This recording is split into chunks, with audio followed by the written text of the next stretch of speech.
Right, I know it's been an interesting couple of months for you with the way things played out. I guess, can you take us back to March and just tell us what that whole experience was like for you? Uh, that sucked. That experience sucked. Wasn't really much we could do about it. I guess that happens to somebody every week, and the current state of the world. And unfortunately, that happened to me. I think it just sucked a little bit more because of the travel and stuff that we had from New Zealand in the quarantine. So, I could have stayed and fought a couple of weeks later and fought Gregor, but it was more the issue of I just had my daughter and I didn't want to. It's hard to get the vouchers to get home, right? So it would have extended not just 2 weeks, but it would have been 8. So I wasn't that keen for that. Talk about how that impacted this one. I mean, like you said, you could have stayed, but you went back. I mean, did it make training difficult or better because you were in fight shape?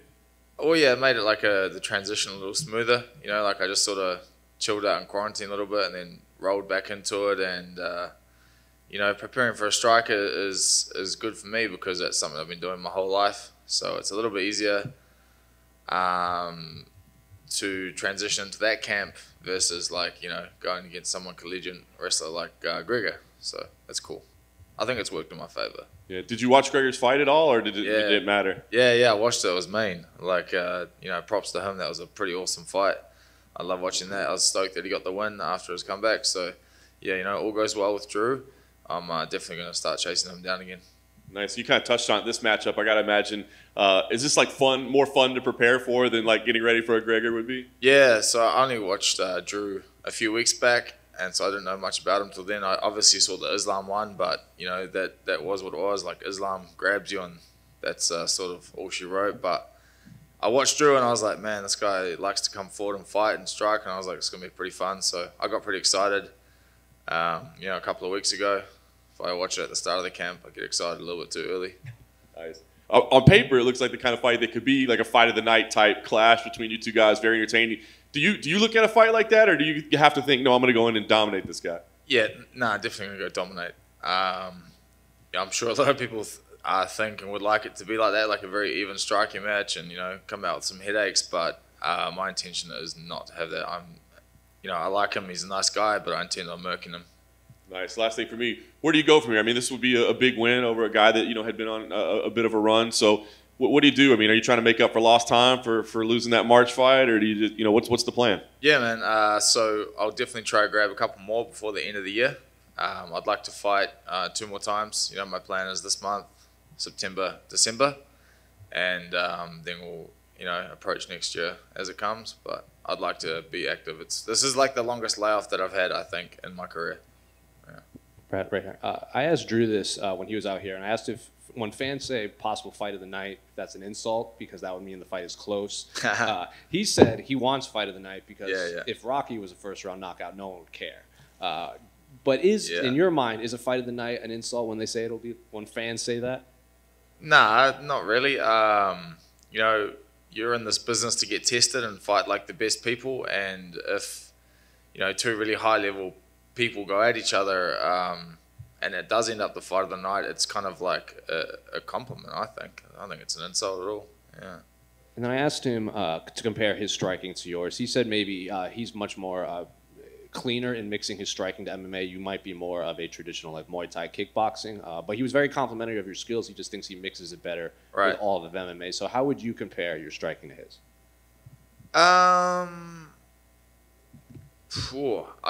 I think mine's a little better. Like, I definitely don't agree with what he said, just because I've kind of proved that in my last few fights. I've come across high-level wrestlers, but those guys have all been pretty good strikers as well. So, and I'm still winning. But yeah, man, I think my striking is better all around, and I'm not too worried about his wrestling or his all-round MMA game. But I'm definitely not taking him lightly. And then since your last fight, Khabib was still the champion. Michael Chandler hadn't even made his UFC debut yet. Now Charles Oliveira is the champion. Michael Chandler's had 2 fights. So what do you make of the state of the top of this division right now? Yeah, man. There's after this fight, there's 14 killers in front of me, and there's probably still 14 behind me. The division is deep. Like, whatever way you look at it, up or down, it's going to be a hard road to the top. And but the good thing is, like, you get to the top and you're legitimately the best in the world. You know, at the moment, I think the UFC has the strongest lightweight division, hands down. So that's just appealing. Like, you get that belt and you can own it. You claim you're the best in the world. So do you think that makes Charles the best in the world? I think a lot of fans still point to Dustin as being the best lightweight right now because he passed up the title fight to get the trilogy with Conor. Well, that's his problem. You know, he shouldn't have passed it up. Now he can't say that he's the best in the world. He can say he's best in the world when he goes and fights Charles and beats him. So right now, Charles is best in the world, and he deserves that belt. Then finally, how'd you start working with Blizzard? I saw that on your Instagram. Don't you have like a deal with Blizzard? Oh yeah, man. My manager, you know, he did that all for me. So I like gaming, and yeah, that sort of just expanded from Call of Duty into that. And yeah, man, that's what I do in my downtime, I guess, or when I don't have to look after the family, I get a little bit of extra time I game. So are you a Diablo or a Warcraft fan? Warcraft, bro. There you go. Yeah. I've tried Diablo, but that wasn't my gig. Brad, right here, Jim Greashopper, MMA Weekly. The mentality at your gym, I mean, just being champions, just walking in there every day, the mindset that the guys at the top have, just being a part of that and being one of the elite gyms in the sport and having champions in there every day, how much does that help you with your mindset as you push toward that level? Yeah, like it's awesome to see, and you know, it's very inspiring.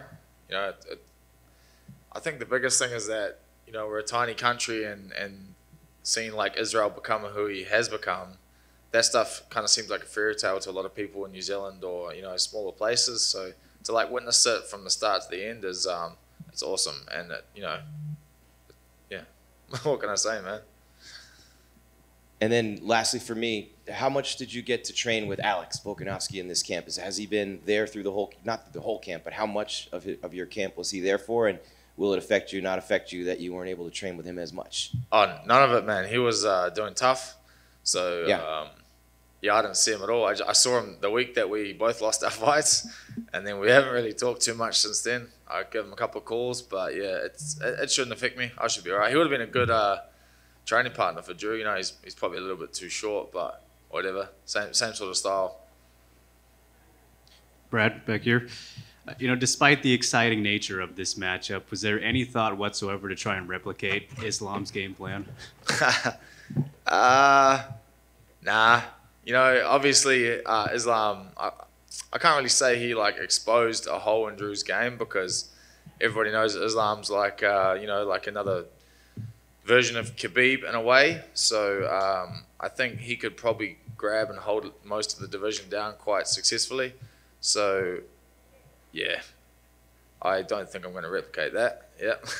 Fair enough. Might approach it a little bit different way with my hands. So yeah, you guys will see soon. Is it more motivating for you to be on a big card like this? Yeah, it's cool, man. It's always better to fight with your friends. You know, like go away in a group. Fighting's like a very individual sport, and we're fortunate enough to get to, you know, generally fight with our friends on the card, so we get to bring a bigger group. And yeah, man, more banter, more fun. The days go by quicker, the faster I get to eat. So yeah, usually that's just on your mind when you're by yourself, is like weigh-in day, and you're trying to chew through each day. But they go a lot quicker when your mates are hanging around. And ideally, how quickly would you like to climb up the lightweight ladder? Do you think about that, or do you try and stay present in the moment? Yeah, like relatively fast, but I don't want to rush it. You know, I'm not, you know, I'm on the better side of 30 at the moment, so I'm going to be patient and get my way up there, but not this slow. Not like 8 months ago I fought slow. It's I'm not too keen on doing that again. All right, thanks, Brad. Good luck. Hey, Brad. Do you think a win over Drew will get you a top 15 spot? There was recently some movement in that division after it being kind of still for a while. And, you know, Sarukian got in there and Moises got in there. And, you know, Yep. Drew was ranked 15. Do you think a win over him Saturday gets you in there? Well, is he ranked at the moment? Not at the moment. Oh, okay. Well, I guess theoretically it probably wouldn't then, I guess. Like, you know, if it operated the way that it should in the world, I'd take his spot. If I do end up ranked, awesome. You know, I'd be stoked about that. But right now, my focus is just beating Drew. And, like, he's worthy of being ranked. So if I beat him, Main. Awesome. Thank you.